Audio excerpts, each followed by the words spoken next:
trees are growing still, and the flowers have fallen asleep.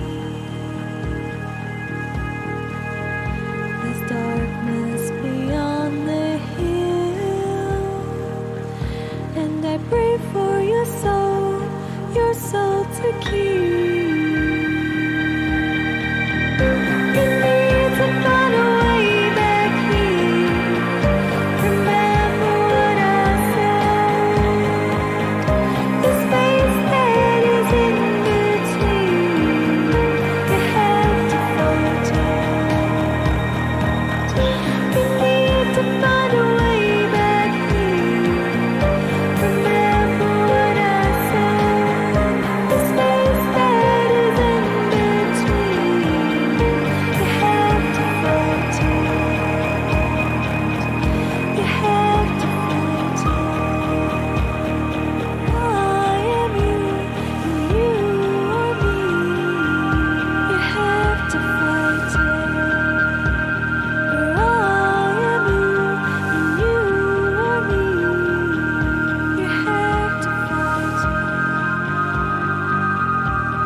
Okay, everybody.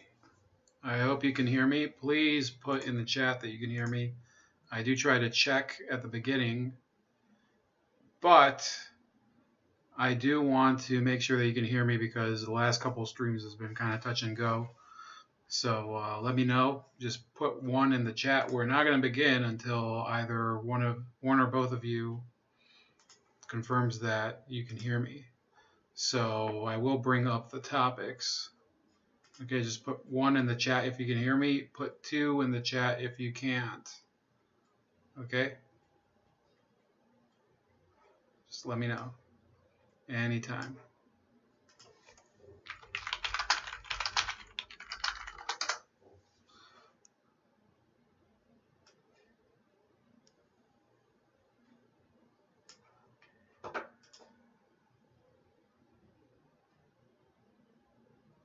Okay, so we are ready to start. There's a number of topics that I want to cover today.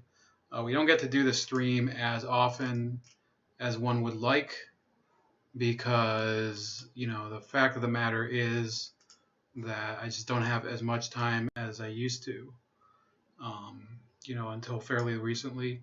So I will start with this. This is Jimmy Dore.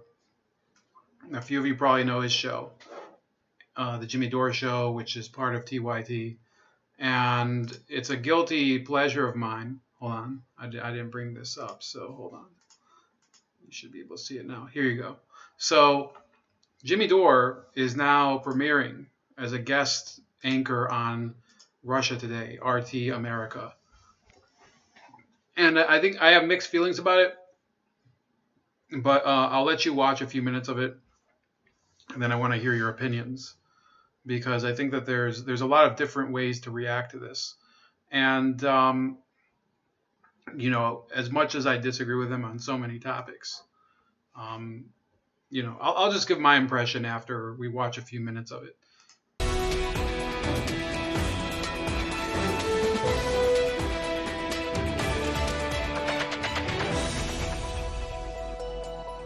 Good evening, I'm Jimmy Dore, and this is the Evening News on RT America.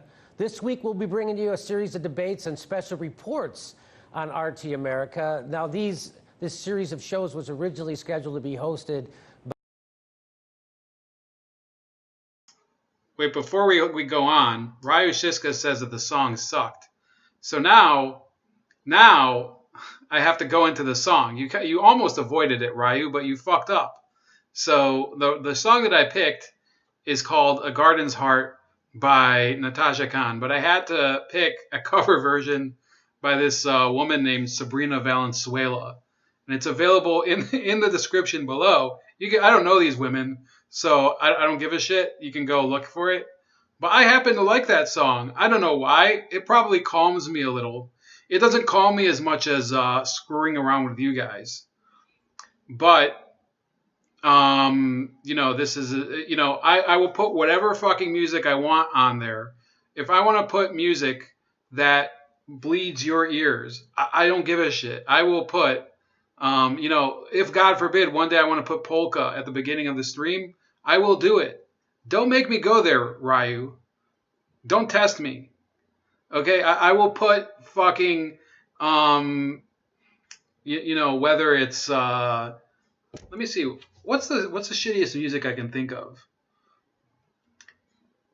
There's I know Ryu likes to goof on the whole Jewish thing with the bagels or whatever. So I could put klezmer music, which I hate. I would just hang out on the couch for 2 minutes. I'd let you guys listen to that. Yeah, I'd probably lose a couple viewers, but this is my reaction to everything that goes wrong. I just put music at the beginning of the stream.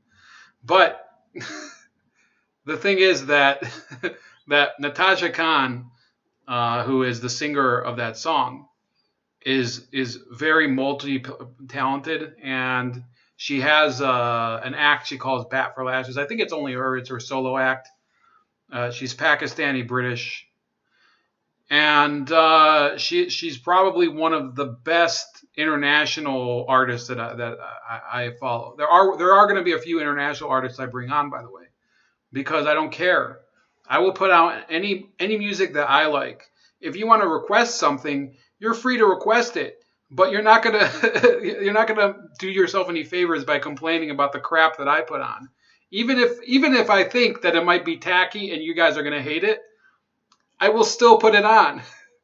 The Schmenge brothers, I'll look that up. Larry, send me an email by that. That's fine. You can send me a request. He says the song was great, and if it keeps you from bitching about Abby Martin, keep playing it in the background. Listen, if I find out that Abby Martin hates the song, I'll probably send it to her and I'll spam her fucking inbox. Okay, Jimmy Dore on Russia Today. By my hero, Ed Schultz. And because of his untimely passing, I was asked to fill in, and it's an honor to fill in for Ed Schultz. So what we're going to do is we're going to plan to take a more in-depth look at issues we cover every night for you, from things like U.S.-Russia relations, whistleblowers, surveillance, the deep state, foreign policy from Central America to the Middle East to Korea and China. And we're also going to look at topics like media credibility, tariffs and trade, political infighting, and a whole lot more. We start tonight with U.S.-Russia relations, which are at their worst since the Cold War. The media and politicians from left to right plastered President Trump following his summit with Vladimir Putin in Helsinki, and some politicians are even calling for the deep state to scuttle the president's efforts to come to terms with Russia. Recently, Senator Chuck Schumer, Chucky the Schum, warned the president not to take on the intelligence community. Let's take a listen. You take on the intelligence community, they have 6 ways from Sunday at getting back at you. So even for a practical, supposedly hard-nosed businessman, he's being really dumb to do this. Okay, so for more on this, we go to former diplomat Jim Jatras and former CIA officer and counterterrorism specialist Philip Giraldi. Gentlemen, thank you for being on the show. Welcome. Thank you. So now you just heard that clip of Chuck Schumer. Now, let me get your opinion. Is that what was happening when the indictments were laid down a few days before the Helsinki trip? Was this somehow the Mueller's way or the intelligence community's way to mess with Trump, 6 ways to Sunday? Was this one of the ways? Let me ask you first, Jim. Yeah, absolutely. Look, let's remember that Rod Rosenstein, the Deputy Attorney General, really the acting Attorney General as far as this stuff goes, and the supervisor of Robert Mueller, was one of the signatures on the FISA requests that were used to spy on the Trump campaign. There is, I would say, and has been for well over a year, what amounts to a slow motion coup to try to cripple President Trump, and ultimately to remove him from office. And I think the number one purpose in that is to stop any kind of possible rapprochement between the United States and Russia. And I think they will do anything and everything they possibly can to do that. And I would also, by the way, throw in this this prosecution of this young Russian woman, Maria Butina, for what, being a Second Amendment activist. I think that this is essentially a criminal conspiracy against the duly elected president. Well, some pretty criminal conspiracy. Let me go over to Philip Giraldi. Do you concur, or what is your feeling about this? Well, I concur absolutely. The only thing I would add to this is that it's not so much a conspiracy of the intelligence community. It's a conspiracy led by certain former leaders of the intelligence community. I think that's an important distinction. The average working guy at the FBI or CIA or NSA is not complicit in this. That's right. This is a tightly defined group of people who were. Sorry, I think that's enough. And look, I'll give my opinion. I want to know, first of all, before I give my opinion, I'll just ask you guys, what do you think about Jimmy Dore's job on RT America? I personally will give my opinion in a second, but remember, let's not judge based necessarily on the topic, because there was another stream I saw him on where he was with a different anchor as well. I just didn't have it handy. So we're talking a little more about style and about, whether you think that it's basically good content, and maybe frame it based on what you know about Jimmy Dore from his show on the Young Turks, or frame it based on other shows that you might see on RT. That's the way I would ask the question, because the content itself is not something I necessarily have anything to object to. Although I would say it would make a little more sense if they could get people that have a little more divergent perspective. These two seem to agree a little too much, and you definitely don't want to have this sort of, just this smooth narrative the whole time. People just agree with each other. In my opinion, that's what went wrong with MSNBC. It was what went wrong with a lot of shows on Fox News as well. I get my water here.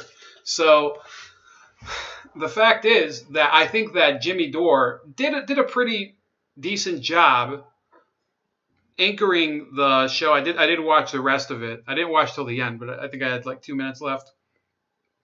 And then I decided I was just going to get ready for this stream.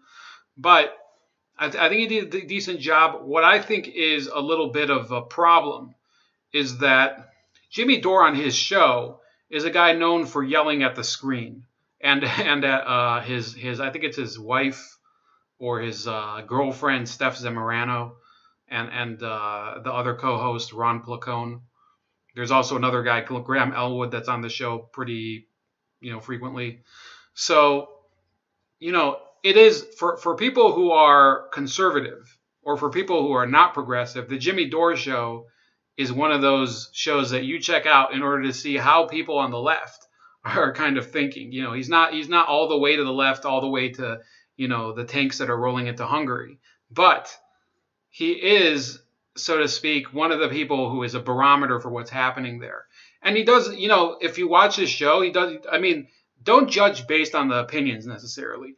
Judge based on whether the show is a show, whether it gives you, some sort of, first of all, whether it is informative, and second, whether it keeps your attention.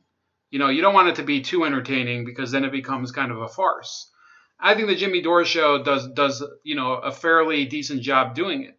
There's other shows that I watch, Jamal Thomas, for example, not exactly the same idea.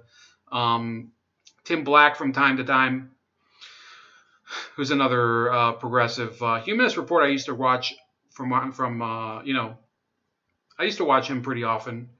And, there's all kinds of guys. Lee Camp once in a while, who is on Russia Today. So I'm just going to take a look at your opinions on this, because I don't know if any of you watch him. So let me see here. I don't know why you guys are me see. What happened with John Smith?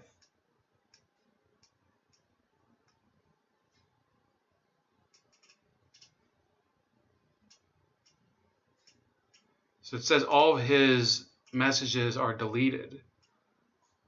I think that, did John Smith try to screw me? Let me see here. Because it says that Ryu deleted all of his messages.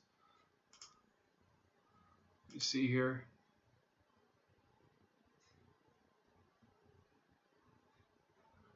I don't know what the hell happened. Could be that I'm wrong. What happened to John Smith's? Oh, it was a mistake. Let me see here. View deleted message, Word. Let me see here.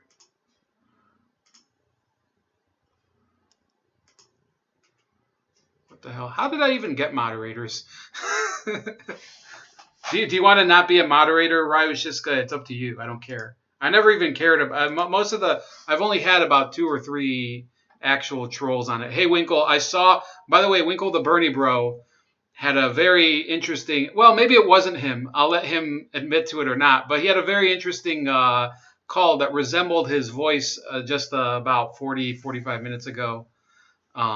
He says, "Please look at your Twitter." I'll take a look. Let me see here. See. Oh, crap. Did somebody nasty gram me? Let's see.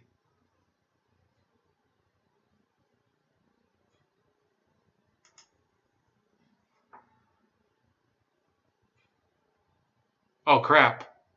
Yeah, I'll do that. No problem. Let me see here. Yeah, I'll delete that. 1 second. Sorry, I didn't know about that. Okay, so delete tweet, and it's done. Is that okay? So yeah, we have Perseus Gold here too, and who else just joined? Somebody else. Anyway, I don't see anybody talking about what you said. Like, my thing with Jimmy Dore is I can't just watch people who agree with me. Because if I did, I'd pretty much be ignoring what's happening outside of my own, comfort zone. That's why people call it the bubble and whatever. I think that when I watch a show like that, it doesn't necessarily have to be his show, but let's take it for argument's sake. It's basically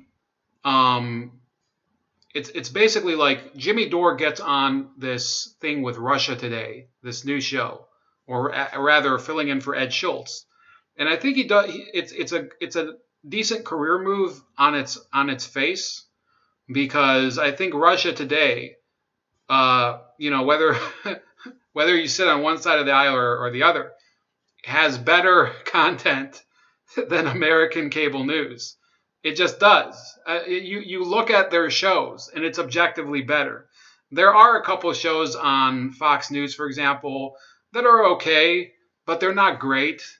If you want to talk, Water's World, for example, I don't think is very good. I think it's kind of a ripoff of the O'Reilly Factor, which I got really tired of at a certain point. And then there's also, what's that other show? Tucker Carlson is okay. So you have a couple of shows that are on Fox News, and by the way, they are slanted to the conservative perspective. So what are you going to do? There are people who are not going to watch Fox News. They want to get their news from a dependable source that they think will, won't yank their chain, I guess. All these sources all of these networks are yanking your chain. RT is also yanking your chain. I mean, who are we kidding? But the actual content is just better. And I don't know if it will be better with Jimmy Dore. I did see, who was it? Was it John said that the spinning thing Jimmy did turned me off? I only recently started watching him again. You know what? He did that before I actually saw his show, and then I saw his show, and I was like, you know what? Um, you know, I think it's kind of it's not unexpected that people get into altercation with Alex Jones, even though I do like Alex Jones' show too. I think that having them in the same room together, something was bound to happen. So, in my opinion, the hazard in this, okay, I'm not telling him, I wouldn't say to him, don't go and work for RT. But I would say, remember when Stephen Colbert, as an analogy, used to have his show, The Colbert Report? The Colbert Report was a very funny show. Even people who were devoted fans of Bill O'Reilly thought it was very funny. Most of them. There were some idiots who were like, oh, how could you possibly make fun of Bill O'Reilly? So then Stephen Colbert gets the offer to take over David Letterman's old spot on CBS. And he has to leave that character behind, the Stephen Colbert character, which, by the way, his real name isn't pronounced Colbert. It's Colbert. It was it was basically made up for the show. They used the French pronunciation with the dropped consonant at the end. So Stephen Colbert became just another late night host, and I think that personally he just isn't. I mean, let's forget all the political shit. Once he became just another late night host, in my opinion, Stephen Colbert stopped being funny. Okay, that character that he had on Comedy Central was hilarious. It was great. And this happens from time to time. There are people that can't make the transition from one stage of their career to another. You can make the case Michael Richards from Seinfeld. He tried a number of other shows and acting, and everybody still thought of him as Kramer. So he typecast himself. Now, Jimmy Dore wants to be a regular anchor on IRT. I don't think it's going to be a smooth transition long term. I think, for example, he did he did throw in a little remark during the news about not John Podesta. Was it Chuck Schumer that you saw there? I think he called him the Shroom. So a regular news anchor could not necessarily. I mean, nowadays maybe you could, but most news anchors could not get away with that. And in the long term, I don't think he's going to enjoy that type of work. But, maybe it's just to fill in for Ed Schultz. But, take it for what it's worth. I know some of you said that you do watch his show or you watch RT. I think RT isn't that bad, but it's not as some people are saying, oh, I only watch RT now. Well, now you just went to the other end of the spectrum. Perseus Gold says Shepard Smith is a shill. Yeah, Shepard Smith, I've never liked that guy. And there's a lot of shows on Fox News I've always thought were kind of crappy. Greta Van Susteren, when she was on the network, was always, just weird. I think there was a brief period after she left Fox News that she was doing home just podcasts on her phone. And they were better than any of her shows because it was her without people telling her to act all plastic facey.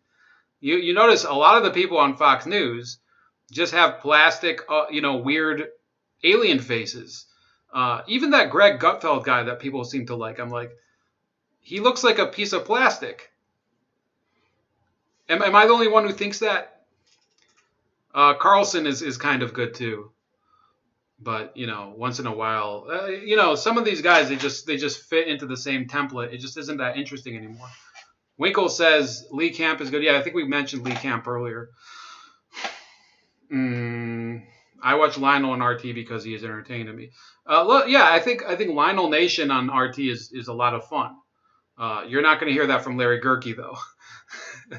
Lee Camp is disgusting, says Perseus Gold. He's smart enough to identify real problems, yet somehow stupid enough to suggest solutions that have been tried and failed in the past. Yeah, we're not talking right now about actual positions and opinions. We're talking about whether the show is actually fresh or not. We're not talking about whether there's a lot of people. I don't agree with Jimmy Dore on virtually on a lot of things, but The guy is, he puts the show is what we're talking about. Is the show good, or is it just stale? Faux News needs to hire Abby Martin, and she is hot enough. Look, I think she might be on the market soon. Okay, and we're gonna discuss that. She's gonna be.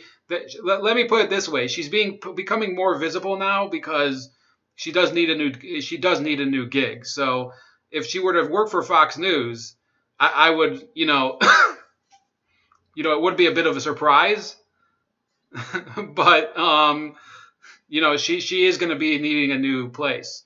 Dennis Miller is not funny at all. Is he on Fox at all since Bill got canned? I don't want, I'll tell you the truth. The last time I used to watch Fox News, when it wasn't just me clicking on one of their videos on YouTube, was probably in early 2016 when I was still going to school and I would use the gym, and you'd go on the elliptical and you'd watch the news. So I wouldn't know, and to be honest with you, I think his comedy value really went down once he started becoming just an overtly partisan comedian. He used to be pretty funny on Saturday Night Live. I think if people become, comedians, when they become too overtly political, it just becomes repetitive. You can't get them to talk about anything else. Dennis Miller didn't used to be an exclusively political comedian, and he's not the only one. And there you go. I mean, Winkle pointed out a good example of somebody on the right. There's plenty of examples on the left like that. So that's it for. We're not going to go through any more of this. A new story out of Major League Baseball. I don't know if you guys ever saw that show Brockmire, but it is kind of funny. I've seen only a few clips of it because I don't have a TV. But it's on the independent film channel. But in any case, Atlanta Braves pitcher Sean Newcomb tweeted homophobic slurs in 2011 and 2012. That's the big news. This is a guy who he came on the cusp. He had one strike left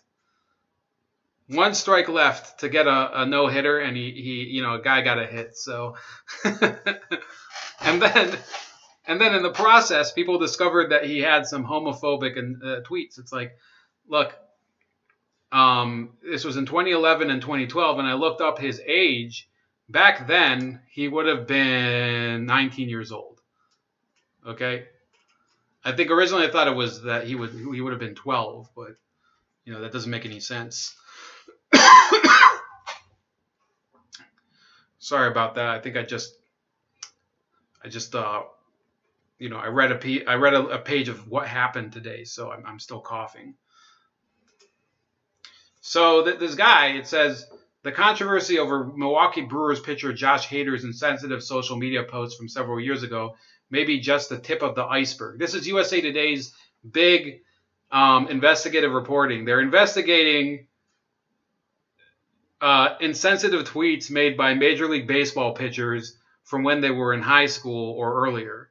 That's the same thing. By the way, that Josh Hader one I didn't get to cover. I just wasn't. I did hear about it, but I just wasn't available those days to really do something about it, to really cover it. So there was a guy, Josh Hader of the Milwaukee Brewers, who was a pitcher. He was a relief pitcher in the All-Star game, and they started digging up old tweets by him from when he was like 15 or 14 or something, where he repeated some rap lyrics or some crap like that. And it's the same thing. By the way, I did a whole video on this a few months ago during the March Madness controversy. The final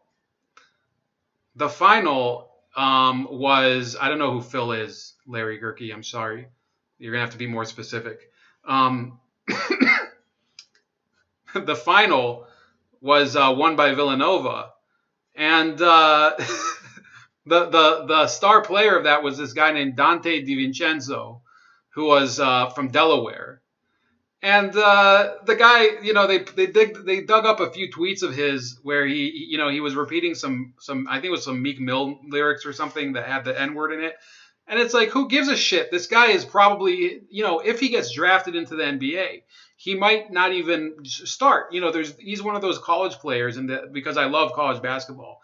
He's one of those college basketball players that has a fantastic career in college basketball, and then he goes to the NBA, becomes like kind of a bench warmer. It's a sad fact of the profession.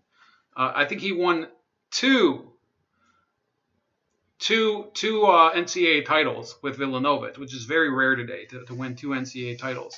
Phil was the guy with Jim Jatris in the RT vid with Jimmy Dore. Okay. So yeah, I'll look at that again. My parents, well, they make parents take on student loans as well. Okay.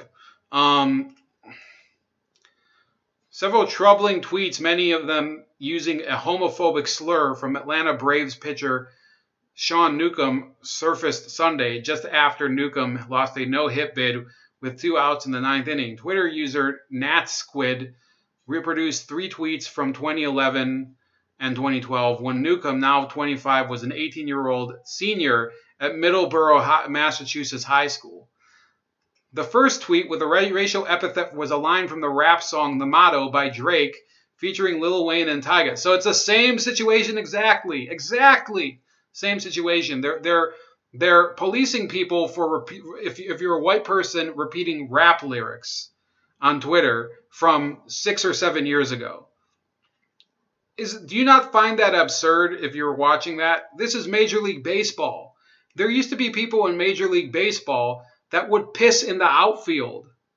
I don't remember what baseball player it was. I think he played for the Oakland A's that would basically unzip his fly, cover his kibble and bits with his glove, and just take a leak right there.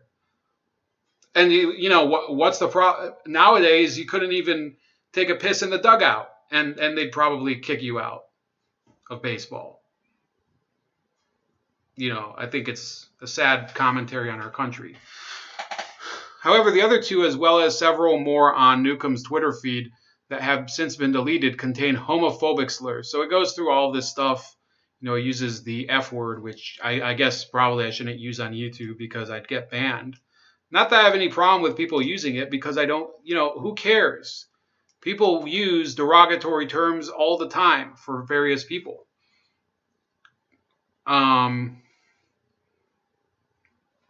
Perseus Gold, it's so absurd. People should be lined up and shot over it. Are you guys still talking about student loans? Newcomb asked to address the media after the Braves clubhouse had closed following the game. This is something that obviously can't be happening. I feel bad about it. I don't mean to offend anybody. I definitely regret it, he said. He also added that he meant nothing by it. I didn't mean to offend any... Wait. They just repeated the same crap. The Braves later released a statement that read, "We are aware of the tweets that surfaced after today's game and have spoken to Sean, who is incredibly remorseful. Regardless of how long ago he posted them, he is aware of the insensitivity and is taking full responsibility. We find the tweets hurtful and incredibly disappointing, and even though he was 18 or 19 years old when he posted, it doesn't make them any less tolerable. We will work together with Sean towards mending the wounds created in our community." The incident was remarkably similar to what happened with Hader at this year's All-Star Game in Washington. After Hader's old tweets became public, he issued an apology for his remarks immediately after the game. He was not disciplined by MLB, but will have to undergo sensitivity training. It is expected Newcomb will receive a similar punishment. However, last year, the Toronto Blue Jays and Major League Baseball suspended center fielder Kevin Pillar 2 games for his use of a homophobic slur. That incident occurred during a game, not on social media. Imagine if they called somebody a bull dyke or something. If they just call... I mean, I think, does the penalty get more severe the more categories you insult? Because I think if that's the case, we need Ozzie Guillen needs to be rehired into... I want... You know what? If it doesn't work out, if Joe Madden of the Cubs has to retire, I want to nominate Ozzie Guillen to be the manager of the Cubs. He would probably offend literally everybody in the country, and he would be the greatest manager ever. And he did, by the way, he did win a World Series with the White Sox. High Desert Pioneer is here. Welcome.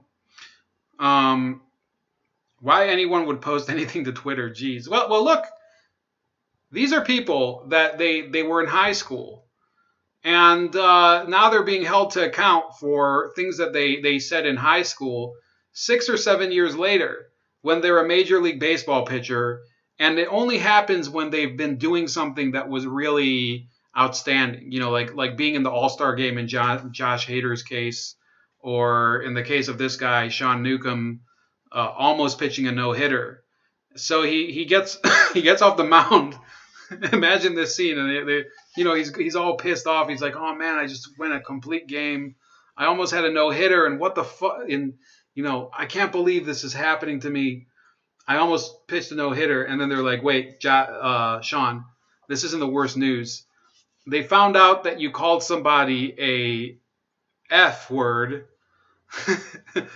back when you were in high school." Does that really sound like an open? Does that sound like an open, free society to you, that you're being audited for things that you said several years ago that had nothing to do with what you're doing now? You probably didn't even know you were going to be a Major League Baseball player at this point. You worked your way up through the minors, and now they're holding you to account for something that you probably forgot you even said. It's bizarre. What are the quotes here? Kwang Nguyen says, "Oh my God, thoughts and prayers to everyone affected by this. I heard several SJWs committed suicide for this. There's some Facebook spam here." This is the gayest article ever.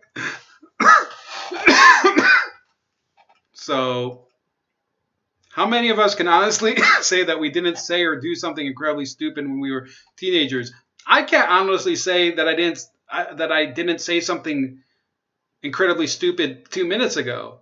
So, I mean, imagine living in this guy's head that they're auditing him like 7 years ago. I have things that I say on a daily basis that I could probably be written up for. That's why I try to keep my politics out of work. Let me see here.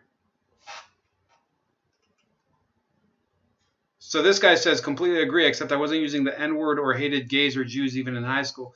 Well, this guy didn't say anything about Jews.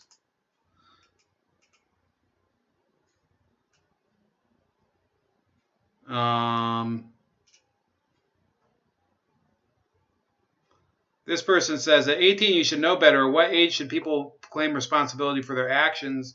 People need to make up their minds. There are comedians who are being hated because of old tweets.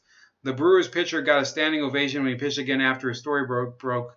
Either they are all crucified or they are all forgiven. Keith Richards said, so this guy says, some people never know better. This article is using an insensitive young man's tweets to punish him to the full extent of its power. I wonder at one point the mainstream media would think they have done enough to crucify him. How about the people he tweeted about? What do they want to see? Would it be for the pitcher to be ostracized with an A from baseball and not be able to make his living doing what he loves? Or if that's not enough, perhaps some want him injured or worse, would they cheer his demise? The article is another shrill example of sacrificing someone, actually anyone, in the name of an agenda. Yeah, I don't really care. In my opinion, he could, if he was to come out today and say things like that, I would fully be in favor of him not being suspended. When John Rocker got suspended, I don't know if he got suspended or they I think maybe they might have moved his suspension to the next season, because with John Rocker, I think this was 1999 or 2000, he was exposed in an interview with Jeff Pearlman of Sports Illustrated, and Jeff Pearlman basically recorded all these insensitive things he said about people. Like he called, I believe it was what was the guy's name? Ruben something. It was a guy from Dominican Republic, I think. He called him a fat monkey, and then there were things he said about people with AIDS on the subway. But this is John Rocker. John Rocker's job is to get strikes and get out of the inning, or at that point he was a closer. It was just to close baseball games. there are people, and I believe that if you do something that harms other people, and you play baseball or you play basketball, you should probably face some consequences. I think it's good that they investigated Kobe Bryant. I don't think it's good that they tried to basically career assassinate him. They tried to basically ruin Kobe Bryant's reputation without verifying first that the charges against him were credible. But yeah, they should have investigated him. I think that was fine, but they went completely overboard with Kobe Bryant. And with this, it's the same type of attitude over much less. And in about a week, it'll be forgotten because this guy will probably not almost pitch a no hitter for the rest of the year. Smith says, I am a staunch free speech guy. Noam Chomsky has covered free speech the most eloquently, in my opinion. Yeah, we covered Noam Chomsky earlier, dude. we didn't really, I didn't really take kindly to him, but it didn't have anything to do with free speech. Let's see what else is going on today. So that's it for the topic of that bullshit that's happening in baseball. Let me see.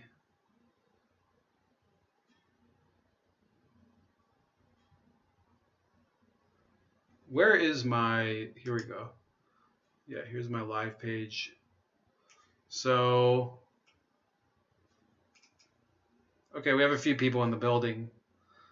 I want to bring up a little topic, and this is not to tell you what side to take, but the Atlanta Braves, they themselves are a team that is defined by a racist heritage.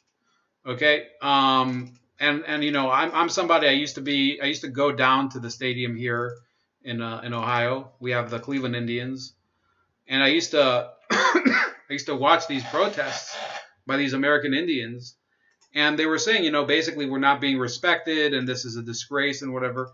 And I did agree with them, and I think they have an excellent point when they talk about being disrespected by the Cleveland Indians. You have a logo that looks like a smiling idiot. That's basically, they're claiming, well, we're honoring the heritage of American Indians. I don't think that's really how it works, dude.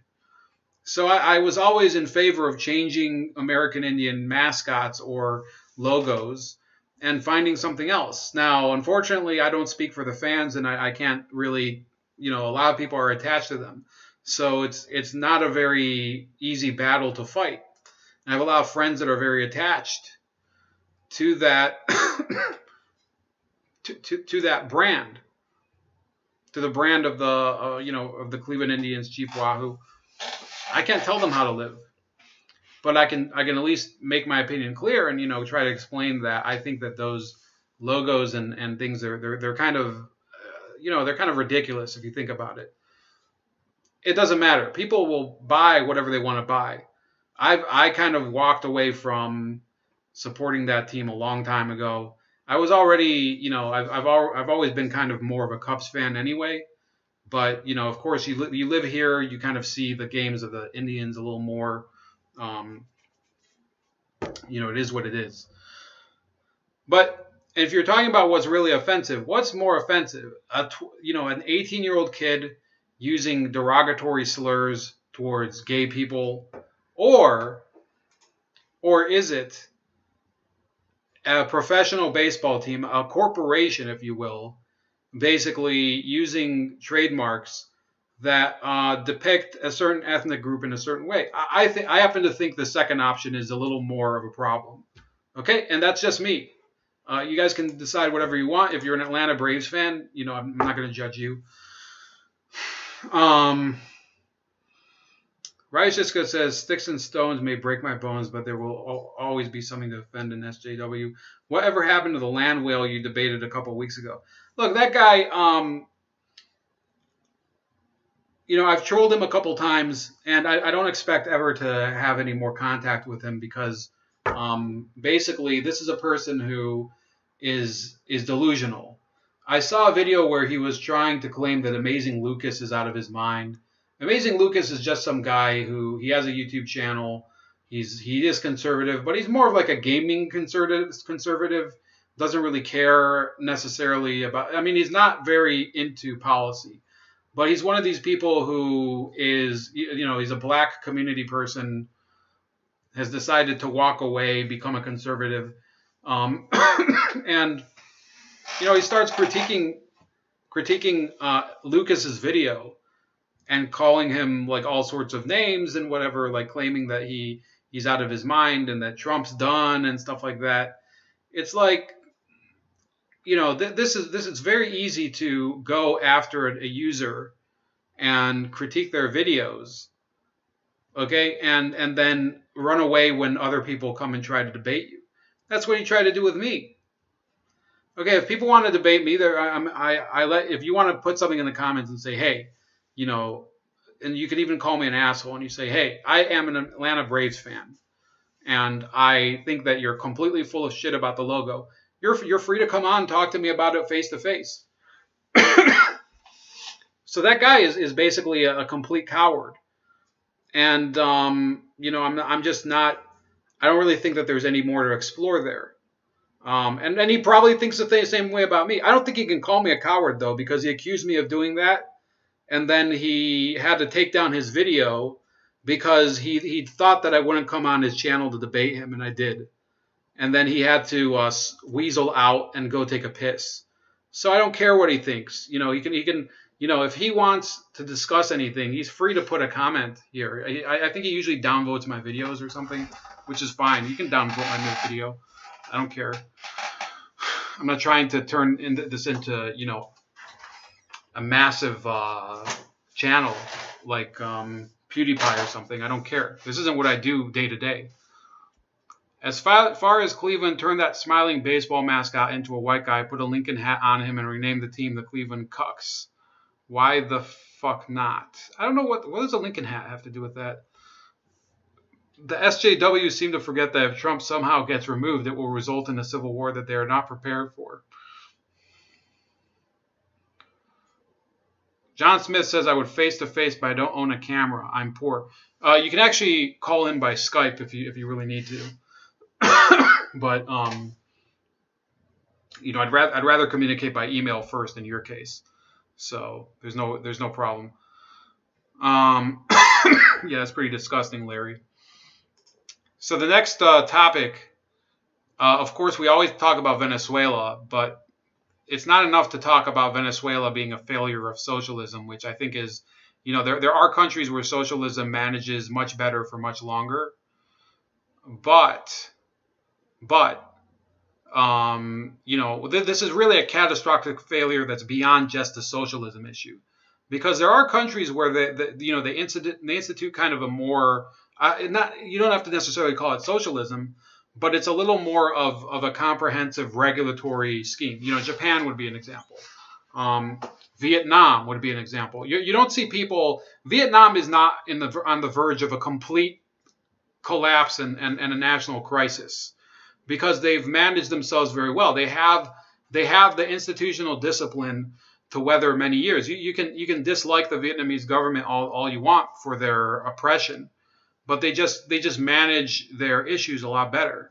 The Chinese government, since the 70s, they've gotten a lot better at managing their issues, and there could still be crises down the road, just like we have them.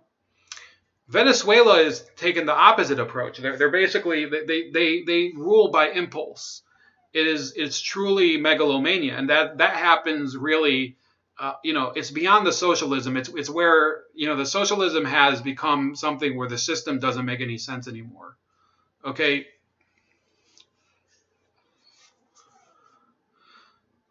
First white guy thing I could think of. Oh, I see what you mean. The New York bagels. Yeah, that's a hilarious idea, Ryu. I'm really, I'm all on board with that. So Shiska says, I hear the inflation in Venezuela is 1,000,000%. Yeah, exactly. That's a rather famous story right now, and it is important. I wanted to like focus a little more on a different area just for today. There is a guy, by the way, on he has the Rethinking the Dollar podcast on YouTube. His name is Mike. He just goes by Mike.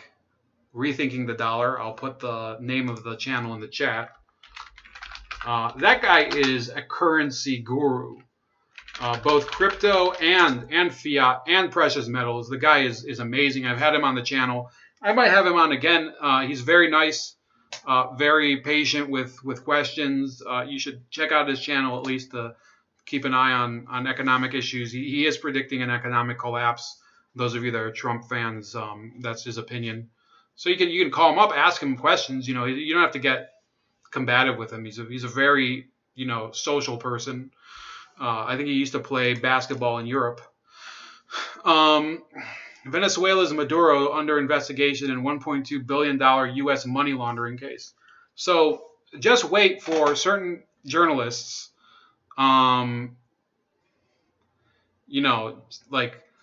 their names would rhyme with Gabby Cretin. So they would say that this is just trumped up bullshit. So we'll see. We'll see what happens. I don't know. Maybe it could be it's complete. It could be that he's completely exonerated. I don't know. I mean, anything could happen, right? So it says Venezuelan President Nicolas Maduro is under investigation as part of a U.S. probe into a massive scheme that authorities say has pilfered more than $1 billion from the state-owned oil company PDVSA, the Miami Herald has learned.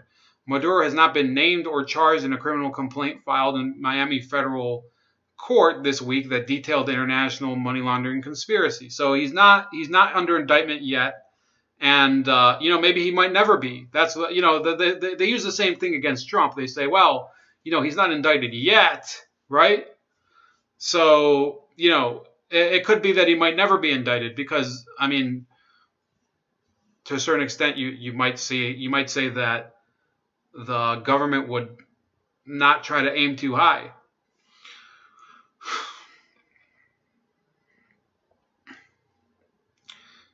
Perseus Gold says the lack of wealth generation on the part of Venezuela's government can only be intentional. With that much money, they could have made their people wealthy, but they kept them slaves and gave them free goods. I think I agree with you, if I'm understanding you correctly. There are rich people in Venezuela, though. Nobody should be there. There is like a rich upper class that's insulated from what's going on. But sources familiar with the investigation say he and other government officials and associates, including his 3 stepsons, are being investigated for any links to a network that prosecutors believe has plundered Venezuela's national oil company and funneled vast amounts of cash into European and U.S. banks as well as South Florida real estate and other assets. Everything runs through him, said one person familiar with the investigation, describing Maduro as a principal suspect of the U.S. investigation. Even if Maduro, who became president after Hugo Chavez's death in 2013, is ultimately charged, it's unlikely he would be brought to the U.S. for prosecution. No shit. But the probe could add to the political challenges already facing the embattled president. Maduro has been the focus of months of protests over his country's failing economy. Yeah, that's not going to change anything. What date is this? Yeah, it is from today. Okay, good. It's from Friday, maybe. The once oil-rich nation has been racked by hyperinflation, widespread hunger, and violence. Thousands of Venezuelans have fled the country. I think it's over 1 million now. Though Maduro is not mentioned by name in the criminal complaint filed by the U.S. Attorney's Office on Wednesday, there are references to him as Venezuelan official number 2 and to his stepsons, according to multiple sources familiar with the probe. His stepsons, Yoser Gavidia Flores, Walter Gavidia Flores, and Yoswal Gavidia Flores, though also unnamed, are described by the sources as receiving an estimated $200 million in funds stolen from the nation's national oil company. That's a little redundant. Petroleos de Venezuela, SA, or PDVSA, that were wired to a European bank in late 2014. High Desert Pioneer says, yeah, the rich are bribing the army to bring them resources. Yeah, I'd say in some cases that's true. There's also, by the way, there's the Boliburguesas. That's a new class of rich people that come from the Chavistas. They were people who claimed that they were socialists when Chavez came to power, and then they enriched themselves. So that's a new upper class. Those of you that have never heard of that, it's called Boliburguesas. Let me put that there.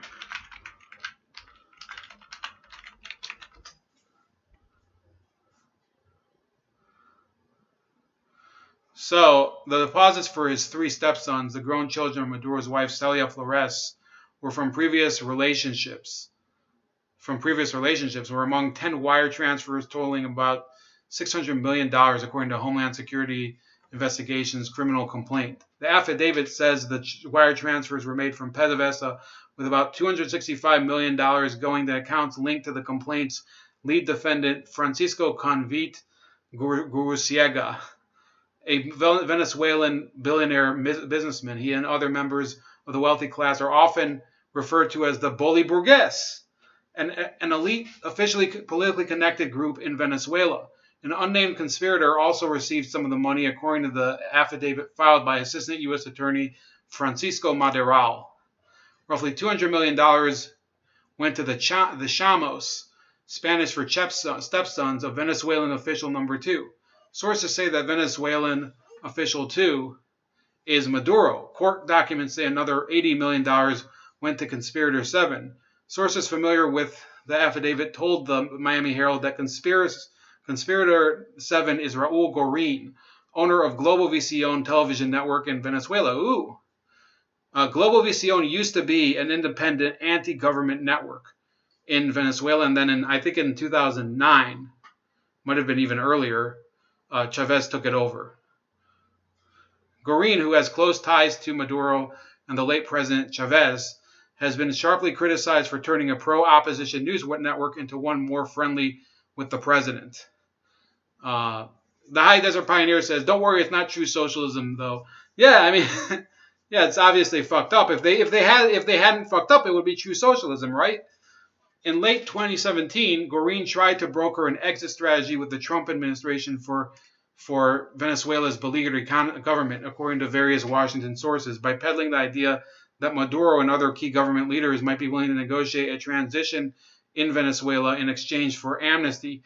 He also retained Ballard Partners, the firm of President Donald Trump's former Florida lobbyist, ostensibly to help his Venezuelan TV network company expand into the U.S. market. So that's blatant corruption on behalf of one of Maduro's cronies. And if the Trump administration played ball with them, then they should be held accountable for it too, because that's basically let me see here. Long life to the rat eaters of Venezuela. Also, fuck socialism, which always fucks the poor and enriches the elite. And that's why they love it in America. I was just getting really creative there.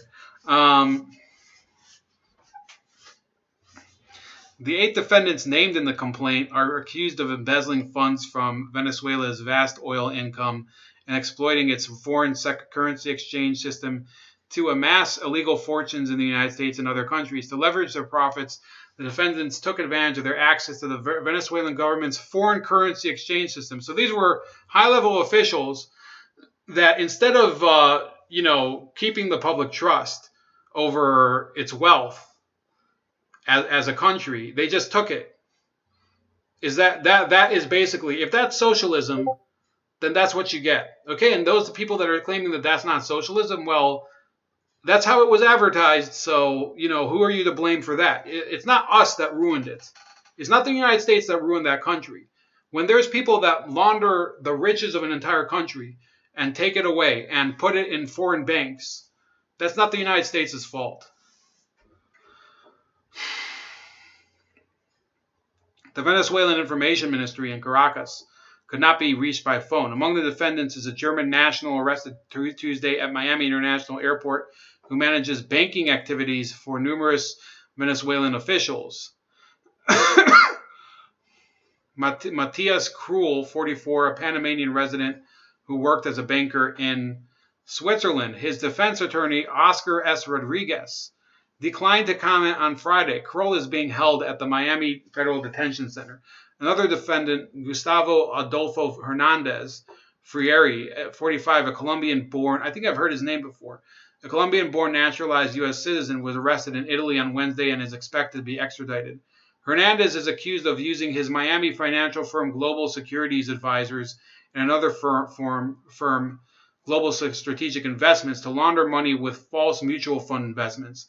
A Homeland Security investigator says in the affidavit that the two brokerage companies, which are listed as having officials at 701 Brickell Avenue, are affiliated and were used by Hernandez for meeting with members of the money laundering network. Representatives of Global Strategic Investments insist Hernandez has had no involvement in the firm, which is headed by Hernandez's brother, Cesar. The alleged money laundering conspiracy began in December 2014 with a currency exchange scheme to embezzle $600 million from PDVSA, obtained through bribes and fraud, the complaint says.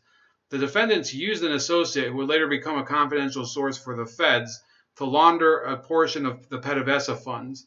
By May of 2015, the conspiracy had doubled to $1.2 billion embezzled from Venezuela's national oil company.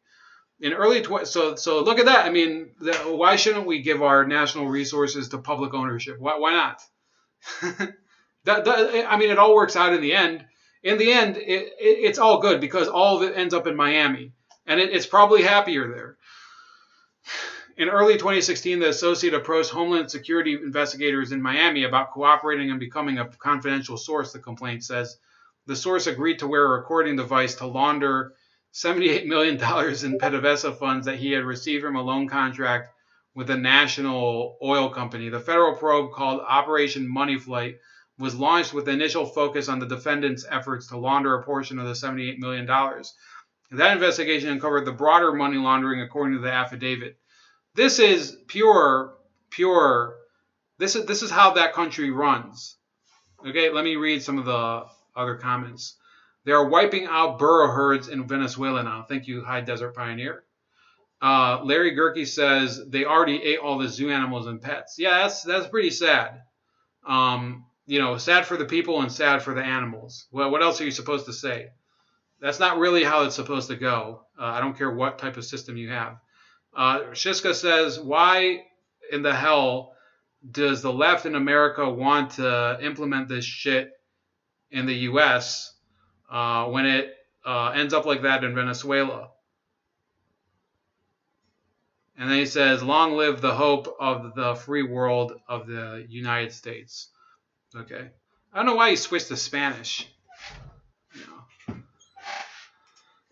Just because, we're can you do Persian now? We're about to talk about Iran for a couple minutes. So let's mix it up a little. Iran's, then I really want to know what the fuck you're saying. I don't even speak a lick of Persian. Iran's currency plunges to record low as U.S. sanctions loom. The rial has lost half its value since April amid weak economy and big demand for dollars by Iranians fearful of sanctions. And this is by Al Jazeera, by the way. So they're not necessarily, they're really not pro-Iranian, but they're also, you can't call them pro-American. So it says Iran's currency has plunged to another record low, dropping past 100,000 rials to the U.S. dollar as Iranians brace for August 7th, when the United States is due to reimpose the first batch of sanctions on their economy. In May, Washington had pulled out of a landmark 2015. Riley Siska says, "Don't know that, bro." Well, I mean, get to work, bro. You won't succeed if you don't try. Just put some Persian words in there. I mean, nobody can tell the difference anyway. Although we probably will be ratted out to the DHS. I can do Hebrew. Well, so can I, but nobody cares. In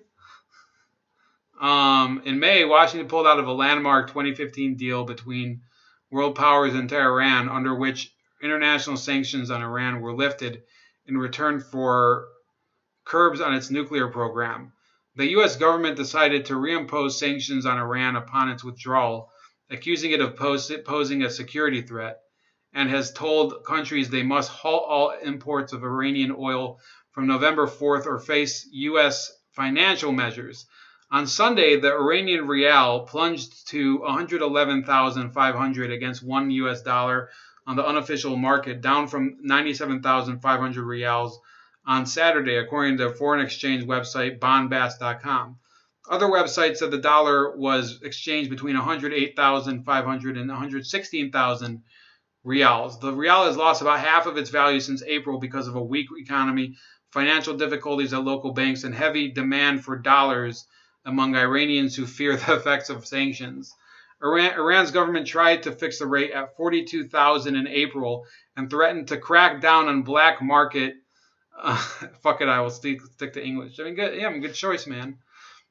On black market traders, but the trade continued amid public worries about a prolonged economic downturn. Tehran was forced to soften its decision in June, allowing more flexibility for certain groups of importers, according to local reports. So that they're going to reimpose sanctions on Iran. Now, in my opinion, typically I don't support sanctions. And I don't know if this is going to work. I can't say that I have much sympathy for the Iranian government because they like look at it this way, okay? If you're a person who wants war with Iran, the U.S. versus Iran, you have to get a grip because Iran has a much more powerful military than people realize. And they have a lot of agents embedded overseas in nations all around the world, including South America. They're willing to carry out pretty gruesome terror attacks. So you can't just expect that we're going to just bomb the fuck out of them and we're not going to suffer anything. So you should not want war with Iran, specifically Iran. They would be a real problem for us to deal with. And, that would be if people thought that the war with Afghanistan was rough, I think this would probably be harder. That being said, an economic war with Iran, I think, is not the worst thing in the world. It's just that when you have an unsustainable economic system, why give them, more ammunition to fight with by blaming you for crashing their economy? It just doesn't make any sense. It does make sense from a strategic perspective in order to cause this country to collapse. I'm not going to say that it doesn't make sense strategically. I'm saying that in the long run, you will be blamed for crashing that country's economy. Whether that country deserved to be ostracized or not, there's different opinions on that. Those of you that think that Iran is completely innocent, you're out of your minds as well. Now, I will say, the U.S., I've always believed the U.S. should be less involved in the Persian Gulf. The U.S. should be less involved in, a lot of these areas of the world, withdraw our troops from Germany and Italy. We don't need our troops there anymore. We can just say to them, you can fund your own defense. You can go fuck yourselves. And, as far as the Middle East, I don't think that we should be more involved than we are now. And probably we should scale back to a great degree. We shouldn't have troops stationed in Saudi Arabia and Qatar and I believe in other parts of the Arabian Peninsula. I think we should try as best as we can to get out of Syria, so far as we're committed there. So, no, I'm not going to support more intervention in Iran. I'm also not going to support reopening ties with them. They're a country that is run basically by people who are interventionists themselves. They are intervening in Yemen. It's true. They are intervening in Yemen. We're intervening in Yemen too. So two wrongs don't make a right. They're intervening in Lebanon. I think we're also intervening in Lebanon as well. Two wrongs don't make a right. But that's the way Lebanon works.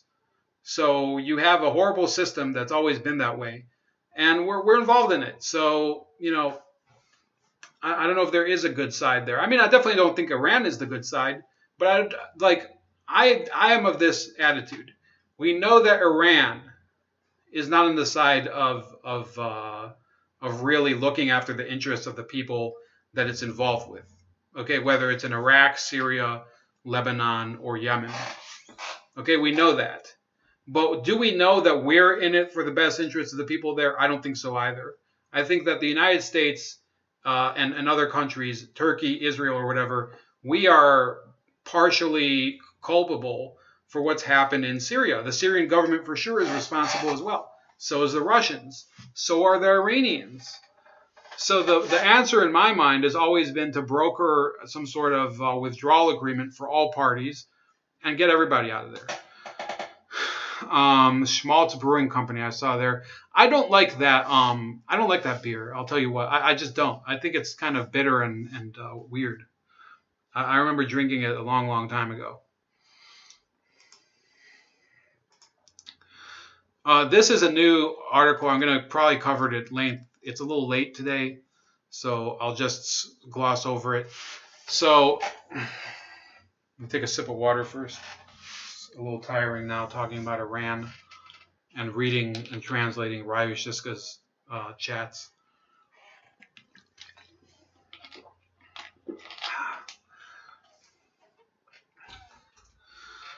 So there's this law firm I happen to know, like through somebody involved in this process, that was sued by the Consumer Financial Protection Bureau.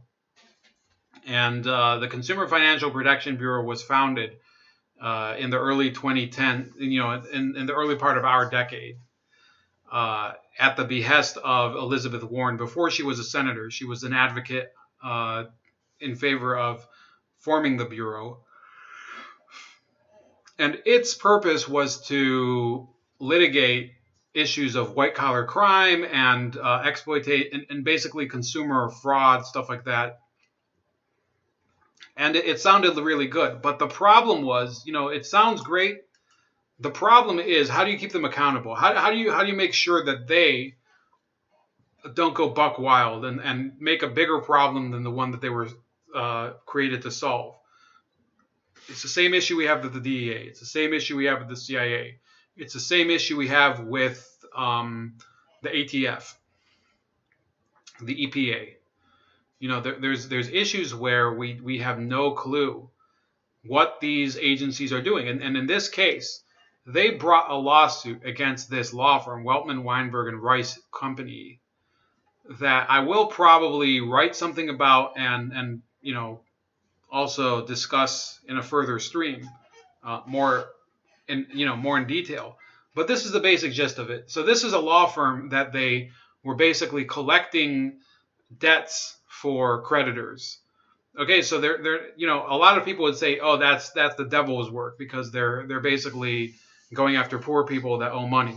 That might be the case. Okay, I'm not going to tell you how to think about debt collectors. And nobody wants to be on the I actually do owe a bill, by the way. So I can certainly sympathize. Okay, so they're a law firm, and they were contracted by these debt collectors to go after people who wouldn't pay their whatever debt they owed. So they would send a form letter to every debtor, every debt holder, and basically give a rundown of it. And basically it was a mostly computerized system. And the CFPB, Elizabeth Warren's agency, run by a guy named Richard Cordray, who is now running for governor of Ohio, and I hope to God he doesn't win. He's running as a Democrat. They decided to go and sue this law firm, among other law firms, and say, look, you are deceiving the public, because they're getting a letter from a law firm with the understanding. No, I haven't done a story on that, Ryu. You might want to send me something. So that they're getting a letter with the understanding that because it's a law firm, then an actual lawyer reviewed the debt collection notice. So then they sued this law firm, and they litigated against them for several years. Meanwhile, the debt collecting clients, the debt clients, or the debt issuing clients, the creditors, would not deal with them because they were under an audit and litigation from the CFPB. So they lost a lot of business. They had to lay off a lot of employees. Okay, and this basically was dragged through federal court, I think since 2013 or 2014. It might say here. Let me see.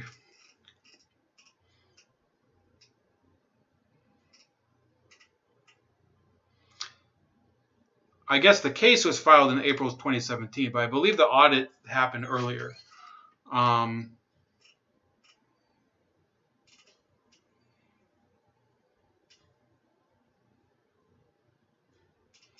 So they were suing this law firm and trying to say, well, they're going after poor people by telling them that a lawyer reviewed this debt collection notice and it didn't happen.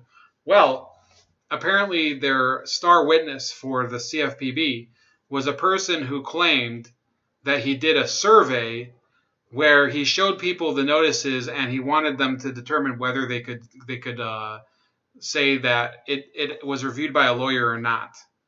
Okay, and the whole premise of this was to prove that a lawyer was not meaningfully involved in the process.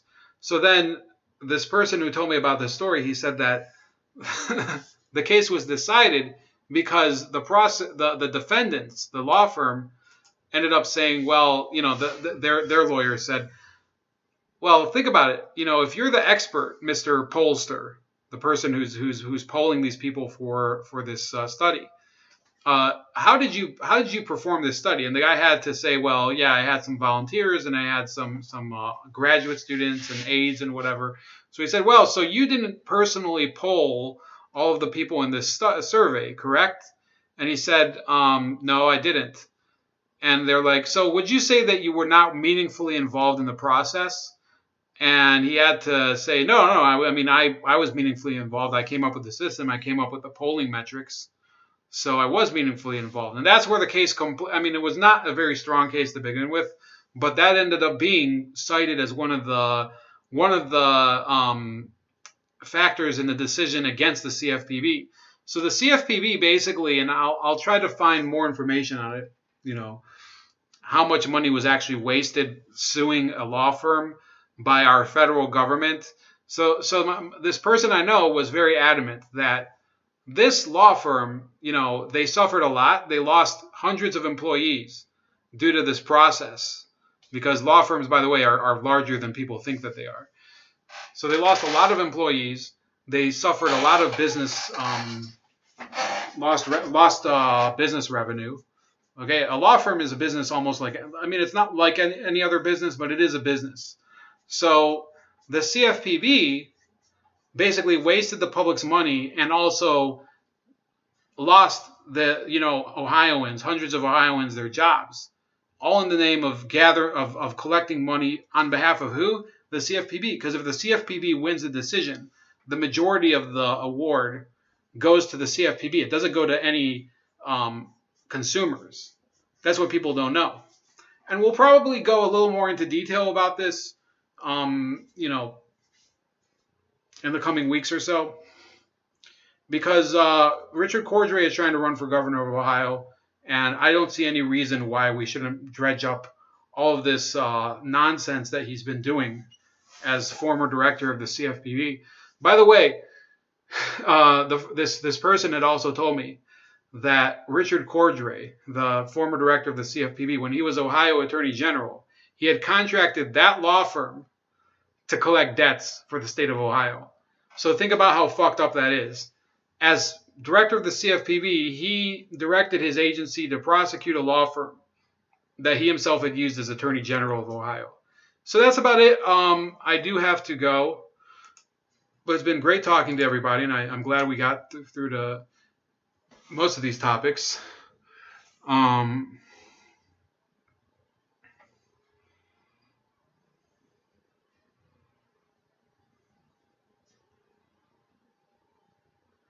Yeah, you sure did do Persian in the end.